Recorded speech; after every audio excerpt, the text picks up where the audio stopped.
Sorry, Bob. Fireside chat. Well, Coach, back to where you want to be. How does it feel just to see Illinois on that list of teams in the tournament? Well, it's awesome to get back in the NCAA tournament. Something that we talk about each year. It's an expectation of mine that we should be there every year. Something that we're shooting for from a program standpoint to be in this position at this time.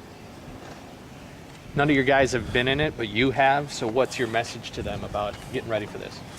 Well, I think the big thing is guys can't be satisfied. You can't be scared. You have to go in to win games. And if you go in with that mentality, and we're talented enough to win. You're talented enough to win a regional, super regional, but it's extremely tough. You have to grind out games. You can't let one or two plays, affect you if things don't go your way. You just have to be mentally tough. So those are things we'll talk about later this afternoon. I know you probably turned the page from the Big Ten tournament now that slate's clean. You got a brand new season essentially. Just what's your message to your guys as this season begins for you? Well, everything that's happened in the past. We built a resume and we were rewarded for that. And none of that stuff matters. Everybody's 0-0, and everybody's in a double elimination situation. So we can't worry about what we've done, good or bad. It's just time to start over. Coach, you think of the draw and what you know about Clemson or any of the other teams in your regional? I know nothing about the other teams.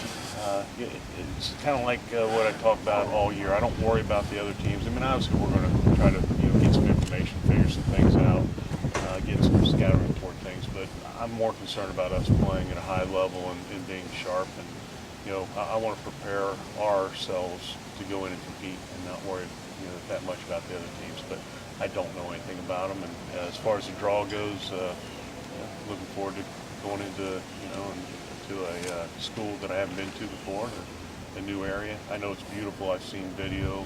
I've heard a lot about their school, so it's going to be a great atmosphere for our guys. Coach, after last year not getting in, it was today when you see the name up there, is it just relief, or what's the feeling when you first saw it?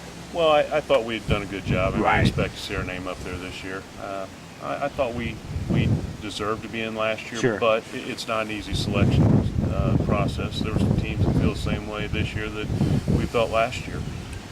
And obviously, we needed to do a better job this year, which we did. So, it was fun to see our name up there, but the fun's over. Now we need to go prepare and then have more fun. 5 Big Ten teams, is that kind of what you thought it would be or not? I thought we'd have 4 teams. Okay. The thing that, if you look at the Big Ten tournament, in my opinion, what happened is we went from a 3-team league, possibly getting a 4th, to getting 5. Okay. I thought if we had beaten Michigan, that may have pushed them out. Okay. With them being able to go a little bit deeper, if you look at what it did to their RPI, I think it really helped them. Now, they are capable of winning a regional because they have such good pitching and they've got a good team. Ohio State would not have been in without winning the tournament. So the Big Ten tournament really helped the Big Ten. Possible 4 teams, but now we have 5, and that's a really good thing for us. Do you look at the tournament struggles as maybe a good wake-up call for the guys before NCAA tourney, that anything that's happened in the past doesn't really matter heading into this? Yeah, it's really interesting. The end of the season tournaments, it seems like there's no carryover at all going into the NCAA tournament. Some teams that know they're in, I think they really guard their pitching and don't worry about the tournament. Honestly, I think the teams that have to win it and they go through 5, 6, 7 games, it wears them out. And so you look at where we were in 2015, and we did not have a good Big Ten tournament. You turn around, you win the regional. If you're in the super regional, you need to go to Omaha. So there's no carryover there. You push behind you, whether you win or lose. So we'll be ready to roll on Friday. There's some pluses or minuses to having more days off than you wanted between the end of the Big Ten tournament and the regional? Well, I think there's some pluses to it. Obviously you go in the Big Ten tournament to win it. I want to win championships, and our guys do as well. But when you get the time off, then you have to use it wisely. And we practiced for a couple of days, made sure everybody's in the training room, so we knew what bumps and bruises we had. Gave them, we practiced Saturday morning, got some pitchers out on the mound, and we gave them off until after the show today, which is basically a 48-hour period. And that I think will pay dividends to us, and we'll get back to work this afternoon.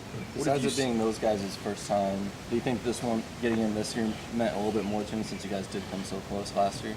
I think so. I mean, that's one thing I talked to him about from the start. We needed to build a resume, and I challenged this group. I told them this is a group that had never been to the NCAA tournament, and I tell them every year it's an expectation of mine, but it doesn't matter what my expectation is. So I basically threw it in their face. What's the next 24 hours like for you?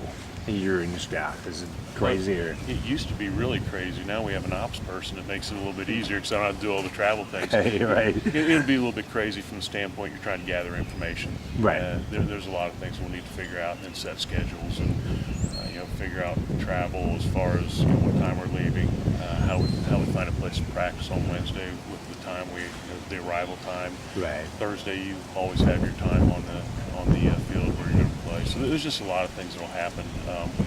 My assistants do a great job, and so they take a lot of the heat off.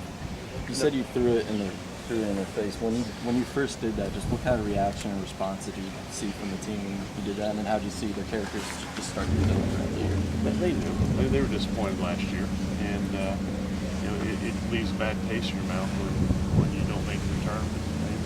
My son watches every game in the NCAA tournament, the College World Series, and when we're not in it, I can't watch it. It absolutely tears me up. And so I want our guys to feel that way. I want it to be something that's important to you. If things aren't important to you and playing at a high level and winning at a high level, if that's not important to you, you're in the wrong business. Those guys need to understand how important it is, not only for them as individuals, because not many people ever get to experience this, but what it means for our program, what it means for the university. I mean, this is great exposure for the University of Illinois and the athletic department, and those guys are responsible for getting this type of exposure. There's a lot more riding on it than they really understand. And for us to get the program where I want it long term, we need to be in the NCAA tournament each and every year. Dan, what have you seen the last couple of 48 hours, couple of days, and that one practice on Saturday for your team mindset? It was interesting. We practiced Friday after getting back later on Thursday and just getting beat. And I thought guys were crabby that day, probably because made them get up and move around. But there's a method to that madness. I wanted them to move around a little bit so they weren't stiff. I wanted them to move around so we'd have a good practice on Saturday. Invariably, when you give them a day off, the next practice is not real good. Today's practice will be good because I'm excited. But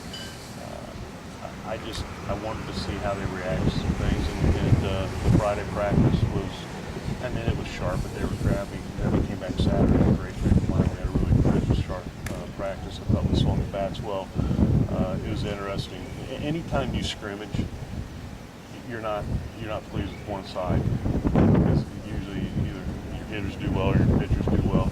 I thought we really swung the bats well, and the thing that was impressive to me is I thought we threw a lot of really quality pitches. We banged those things around the ballpark, and so that's good. That's a good thing that we were sharp on both sides, but one side looked a little bit better because it's a bunch of hits.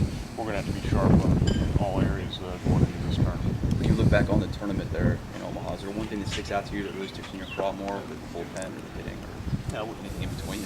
I didn't think we played well game one. We just didn't do anything. We didn't do anything to win. And then I really thought we beat ourselves against Michigan. We had every opportunity to win multiple times. And there's a number of things that we did wrong mistake-wise, starting in the middle of the game when we had a lead. So those are things that are good teaching moments and things that we've already talked about. But I put that behind us. And we talked about it. We went back to basic fundamentals on Friday. Because when you do things well from a fundamental standpoint, you win at a high level. So that's all we're going to concentrate on is fundamentals. Does it feel like a validation of the conference or the non-conference schedule you set up as well, in helping you build that resume? Well, the non-conference schedule it was crucial this year. I think our strength of schedule non-conference was like 14, and our overall RPI non-conference was 3 in the country. Each and every year, or each time that I try to build a schedule, I have that in mind, but it doesn't always work out that way. There's schools that you schedule because they're very good, and then all of a sudden you play them 2 years down the line. So we're always scheduled 2 and 3 years out. You play them down the line, and the next thing you know, they don't have a good year, and it hurts your RPI-wise. So that's luck of the draw. You try to put good people on there that are consistent, but it's still luck of the draw.